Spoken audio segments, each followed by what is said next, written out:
Now, there's a big breakdown in the way we operate as women. And it's that we're making money, we just don't know where it goes.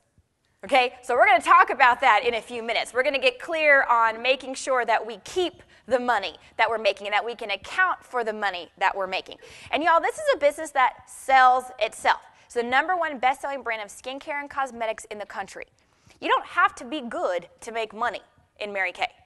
You can have zero skill and zero confidence and you're still going to make money in this business, but it's a matter of where the money goes once it comes in. So we're going to look at that in a few minutes of how to track it, but what I want you to understand is let's get clear on the mindset that we're treating this business like a business and not creating and wreaking total havoc in our home and in our environment by calling it a business and treating it like a hobby. Everybody clear on that? Okay, so myth #1 is fundraiser mentality. Myth #2 is hobby mentality. Now that we know what a business is not, let's take a good, clear, hard, long look at what a business mentality is.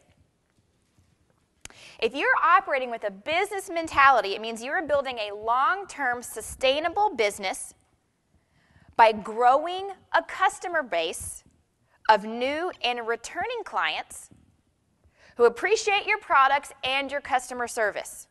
Yes? So to do that, we got to develop 2 skills. We got to develop the skills of attracting new customers. In addition to that, we must develop the skill of retaining the existing customers.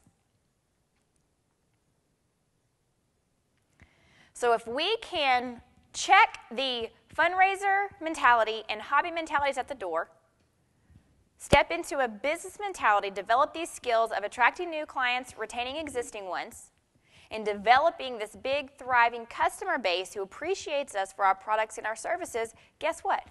You're in the business of skincare and glamour. You're in a business that, girls, has stood the test of time.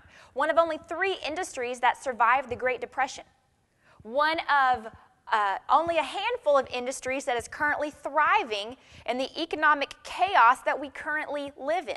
The rest of the world is seeing a mass exit, and we're seeing growth in this business. You're in a business that is actually inversely related to the rest of the economy. Because in skincare and cosmetics, girls, this is a business where it's a psychological business, believe it or not.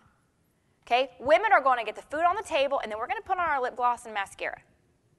It is a little bit crazy, but it is what it is. You know why? Because when we look better, we feel better.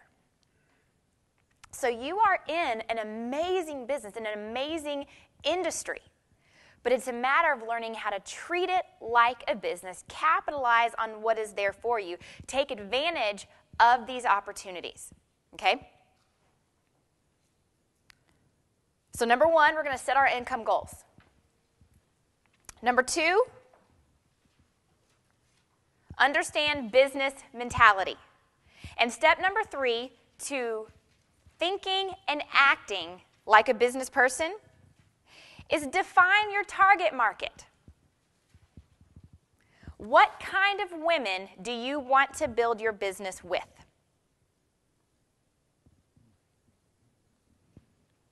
Define your target market. What kind of women do you want to build your business with?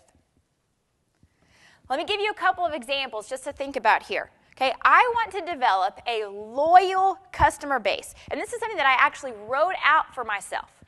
So I'll read it to you exactly the way I wrote it down when I went through this exercise myself. I want to develop a loyal customer base of very diverse women who appreciate the value of good skincare and color. #1. #2, I want to build a team of sharp, dynamic women who want more out of life, who need more out of life, and who are willing to do the work to get more out of life. So that right there makes up my target market. The good thing is, y'all, half of the people on this planet are women, and they all have skin, right? So literally, every person out there is a potential customer of mine. But I'm not necessarily looking for every great customer to become a great business associate. Not everybody is looking for more out of life. Not everybody wants more out of their life. Certainly not everybody is willing to make the changes to get more out of life. So this doesn't mean that I'm going to automatically remove people from my prospect list, but I am going to be very clear on what I want and setting those expectations going forward so that I'm not constantly frustrating myself in trying to say I want one thing but act like I want another. Everybody with me on that? Okay, so we must define our target market. As part of that definition of your target market, once you have that really clearly drawn out for yourself, the next thing we want to look at, and this is a very important rule, okay, as we look to start attracting our target market to us. Would you agree that's part of thinking like a business? We've got to define our target market and then find a way to attract them to us. Very important rule. Write this down. Like, seriously, big stars all around it, underline it, circle it, make it jump off the page when you go back to look at these notes. 3 words. Attract, not attack. Can we be honest for just a second? Everybody look at me. I want you to look at me right here across this camera. Look at me in this room. Y'all with me? Let's be honest. Let's be clear. The Mary Kay Stalker approach is not going to get you very far. Okay?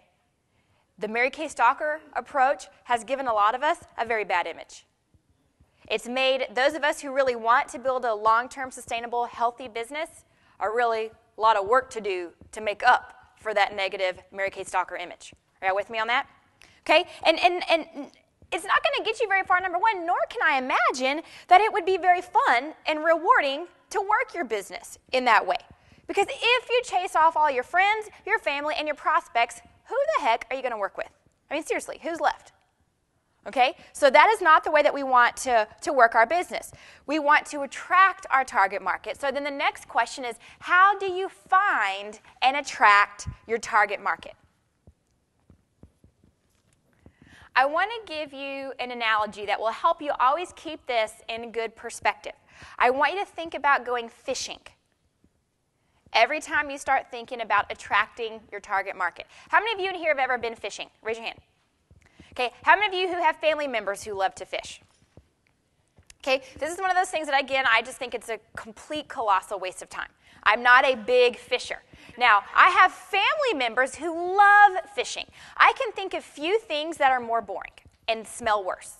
Okay, However, I have been fishing enough to understand the concept that if you want to catch a certain type of fish, you got to go to a certain type of water and use a certain type of bait. So it's time for you to go fishing, right? But now that you have defined the type of fish that you want to catch, now we've got to look at, are you fishing in the right water, and are you using the right bait? Those are the 2 things that are going to help you catch the right kind of fish.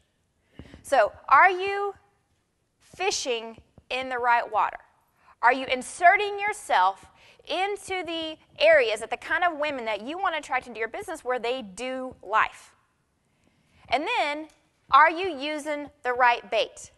Guess who's the bait? You are the bait. Okay? We must become the bait. So let's talk about our physical packaging for a quick sec. Now, this would probably be a really good time to remind all of us who exactly forced us into this business.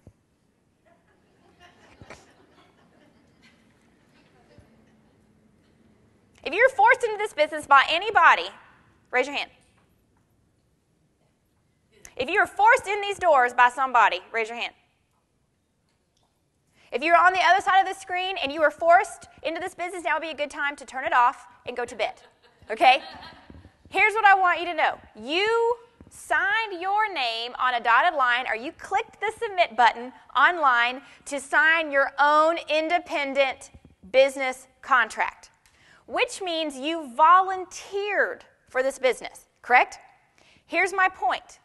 You volunteered for a business in the image industry.